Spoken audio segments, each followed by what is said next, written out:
There have been many things that have come to my mind, like I'm like, oh, that's another reason, oh, that's another reason. There's a lot. But right now, we're just gonna talk about three of those reasons why you may not know yourself. Let's get into it. If you know me, you know that I love The Office, the show The Office. And there's an episode in it where Michael Scott asks Toby, why are you the way that you are? And I'm asking you the same thing. Why are you the way that you are? And that is what we're gonna figure out here today. Why? What has happened to you, or what things have happened in your life that make you the way that you are? Okay, so last week we talked about the fact that many of us, so many of us, more than you would think, actually don't know ourselves. We're not self-aware. If you haven't watched the video from last week, I'll pop it up right here and in the cards. Definitely check it out because the numbers are staggering. So much lower than I'm sure you even can guess. But right now we're gonna talk about why are so few of us self-aware. Number one, reason why we don't know ourselves. We literally escape our emotions so much. We escape our emotions and our feelings and our thoughts and our dreams and our passions. It scares us. Let me read you a definition for escapism. Escapism is a way of attempting to make negative feelings dissipate without working through the necessary steps in order for this to become a reality. I can tell you for myself, I'm a big journaler. I absolutely love to journal, just to heal, just to understand what my thoughts are. I love it. But even with me loving journaling, there have been countless times where I have felt a heavy emotion, or like been super like upset, or like whatever. And I have seen my journal from across the room and I'll roll over in bed and just ignore it. Days will pass and this emotion just keeps festering and getting bigger. And I'm like, I'm not gonna write it down. I can't. I don't want to deal with it. I don't want to deal with what I'm feeling right now. So I can completely relate to this escapism. There's so many times that we run away from these really uncomfortable feelings and emotions, and we think that that is actually for our betterment because we're afraid that if we let these feelings out, that it would just literally explode and we won't even be able to handle it. Instead of viewing it as vital information that actually tells us how our body is functioning or what's happening, we view it as something negative. For example, say you went on a detox cleanse, you intake all of this wheatgrass, like you hear good benefits about it, you hear that everybody says, oh, this thing is gonna heal your body, like everything is gonna be great once you use this wheatgrass. You start taking it and you start feeling like some stuff in your stomach, and then all of a sudden your face starts breaking out, and then, oh my God, your breath is stinking a little bit. Like all of these things are happening and you're like, what in the world? I thought they said that this thing was supposed to heal me. Why am I starting to feel even worse than I felt before? This is ridiculous. I'm never doing this again. Then all of a sudden, you notice a couple days pass and the acne is gone and your breath is starting to clear up. Not only is it clearing up the things that it showed from the detox, but it's clearing up things that you didn't even realize from the detox, your digestive system. You're feeling a little bit less anxious. Like, there are things about it that you didn't even know it would heal that it actually did heal. Those things that are in you, they have to come out. It's gonna be painful when it comes out, but it has to come out. It has to rise to the surface. It has to come out. It's better that they come out than being suppressed down there for so long. We're gonna get into more of that in more videos, but that is just like the tip of the iceberg, why escapism is not the way. So, questions to ask yourself to see, am I an escapist? Is there something that you desire in your life? You say that it's gonna happen, but you just have absolutely no plan to make that thing happen and you don't wanna think about it. Every time someone brings it up, you kind of like, yeah. You don't even wanna think about it. Does the thought of journaling terrify you? Does the thought of knowing your own feelings and like what's going on in your head, does that terrify you? Do you not ever wanna pick up a pen and a paper and write down what's going on up here? Does that terrify you? And it might not even terrify you, but is it something that you would willingly do?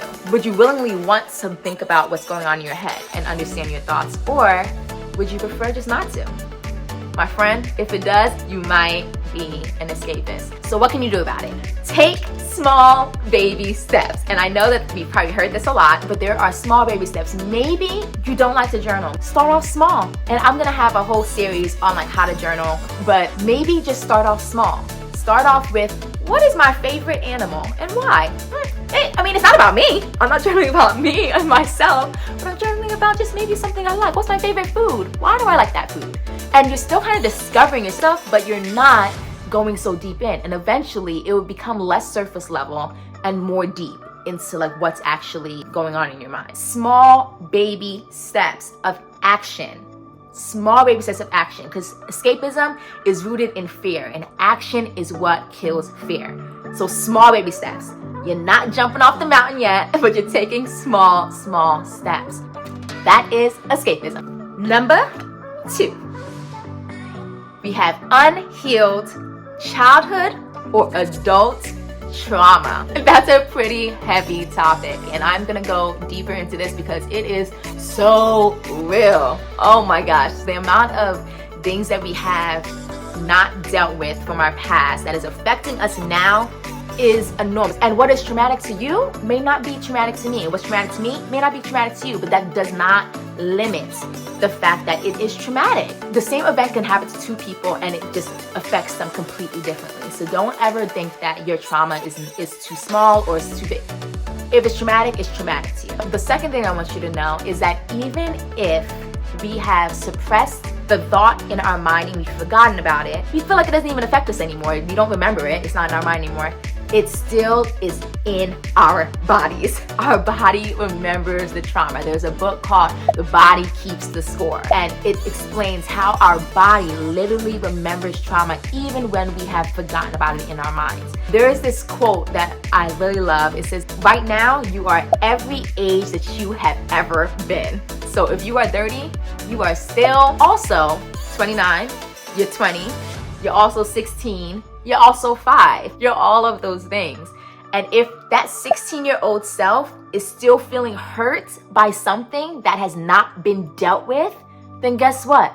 That 30-year-old self is still feeling hurt by something that has not been dealt with. We have to dig deep to heal these things. So here's some questions to ask yourself. Do you prioritize other people's opinions and values over your own? Do you have difficulty feeling or expressing your deep thoughts and emotions? Do you have a super harsh inner critic? Do you have commitment issues? Do you have trust issues? You might have some wounds to deal with and to heal. Okay, so how do you begin to deal with these wounds? The exercise I have for you is write a letter to your inner child validating yourself. Telling yourself that, man, what you had to deal with, that was wrong. You shouldn't have had to deal with that. And I am so sorry that you had to. Write it out. And then I'm gonna ask you to take that letter and actually just read it to yourself. So go into a place where you can be alone and really enjoy this letter of validation to yourself. Maybe you didn't get that validation as a child, but this is just a step closer to healing that inner child. Number 3 is because so many of us live in isolation. And that could be family, that can be close friends or relatives, that can be coworkers, that can be a church community, that can be any one of these things. But so many of us, we live by ourselves. There is a difference between over caring about people's opinions of you and just receiving feedback. We are meant to live in community and get feedback from people. Now here's an example of this. I don't know if you're an iPhone user, but if you are, then more than likely you have dropped your phone on the floor and you pick it up and now there's a crack in it. Okay, there's a crack in your phone. So that crack is small, it gets a little bit bigger and bigger, and you're like, oh my gosh, I hate this. Like, I can't even see anything on this screen. I literally can't see anything. This is so annoying. I can't see a thing. And you kind of like get little like nips in your hand. It's like hurting a little bit. And then eventually you don't even notice it anymore. It becomes invisible. Like you look right past it. You can see every single thing on your screen. You can read everything. It's like your phone never even broke. Like you don't notice a thing. You don't notice anything. So you see something that's like, oh my gosh, like this is so funny. Let me show this to my friend. This is so funny. So like you show your screen, your cracked screen to your friend, and your friend looks at that screen like, whoa! The first thing they see is the cracked screen. You didn't even notice the cracked screen at all anymore. You didn't, like, it was completely not obvious to you because you've been dealing with it for so long, unattended, without actually addressing it, that you didn't notice it. Your friend, on the other hand, the first thing they saw was the cracked screen, the blatant thing that you need to get fixed. And that happens so many times in our real lives. There are things that because we've dealt with it for so long, we don't notice that it is actually a thing that we need to work on anymore. We ignored it. We don't feel like it needs to be fixed anymore. Oh, it's doable. I can get past this. It's not that bad. Oh, whatever. But then if you have a friend who is able to look at us and tell us the truth and be honest with us and say, oh no, girl, boy, that's an issue. You need to work on that. Like, that is what we need. Even when it hurts, tell me when I'm messing up and when something is not right. That is the type of friend that we need. And that would help us become so much more self-aware, because we have somebody reflecting back on us how we're presenting ourselves to the world. So, to know, am I living in isolation? Here are some questions for you. Do you avoid being with other people at all costs? Someone says, hey, you want to hang out? You're like, yeah, no. You don't even know what that thing is, but you're busy. You're already automatically busy. You don't want to do it. When someone asks you, hey, how you doing? How you doing, friend? Do you automatically say, I'm fine, and then divert it back to them? Do you not want to get into deep conversations about yourself with other people? I can tell you, I have been guilty of this, and I am still guilty of this in so many levels. But is that you? Do you fight the need to almost protect yourself and guard yourself and not let people in? That's not good. That's not good, and it's something that we need to work on. Do you have one or two people that you can confide in, that you can tell your fears and your dreams and your visions and just be yourself with? Do you have that person? The exercise, if you don't, is to find a person that you can be open and honest with. And I know that is so much easier said than done if you don't have that. But I know that there is also so much value in being that person to somebody else. Because sometimes when we become a friend, we gain a friend.